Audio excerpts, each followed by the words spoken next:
নমস্কার বন্ধুরা, কেমন আছো সবাই? আশা করি সবাই ভালো আছো। আমিও খুব ভালো আছি। চলে এলাম আজকে আরেকটা নতুন ব্লগ ভিডিও নিয়ে। প্রত্যেক দিন যেরকম আমি ব্লগ দিই, আজকে ব্লগটাও সেরকম। চলো, সকাল 6টা থেকে আজকে ব্লগটা শুরু করলাম। তো প্রথমে আমি গ্যাসটা মুছে নিলাম, তারপর রান্নাঘরটা মুছে ঝাড় দিয়ে পরিষ্কার করে নিচ্ছি। তো আশা করি দেখো তোমাদেরকে ভালো লাগবে ভিডিওটা। আর যদি ভিডিওটা ভালো লাগে তাহলে লাইক কমেন্ট শেয়ার করে দিও, নতুন হয়ে থাকলে চ্যানেলটি সাবস্ক্রাইব করে দিও। তারপর সব কিছু গুছিয়ে বাসি কাজ সেরে আমি কিছু খেয়েছিলাম নি, চা পর্যন্ত খাইনি। আমি সুগার টেস্ট করতে গিয়েছিলাম আর আজকে রিপোর্টটা দেয়নি। তো দেখো আমি রাস্তায় বেরিয়েও পড়েছি, রেডি হয়ে গেছি। রেডি হয়ে আমি রাস্তায় বেরিয়েও পড়েছি, দেখো যাচ্ছি রাস্তায়।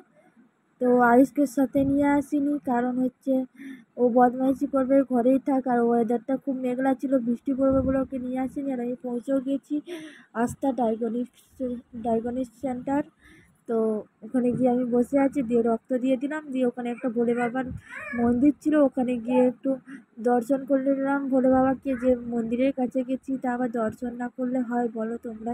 তো দর্শন দর্শন করে নিলাম। তারপর দেখো মন্দিরের চারিদিকটা খুব সুন্দর। তো এই দেখো দারুণ ডিজাইন করে করা আছে। তারপর মন্দির থেকে একটু মাছের বাজারে চলে গেলাম। ওই দেখি ওই চিংড়িগুলো নিয়ে এসেছি, নিয়ে এসে ঘরে রান্না করলাম। তো আমি করিনি রান্নাটা, তোমাদের দাদাভাই করেছে।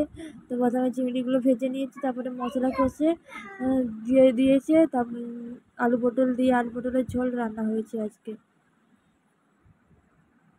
পটল চিংড়ি হয়েছে। বন্ধুরা, আজকে ভিডিওটা এতটা পর্যন্তই। পরে আবার নতুন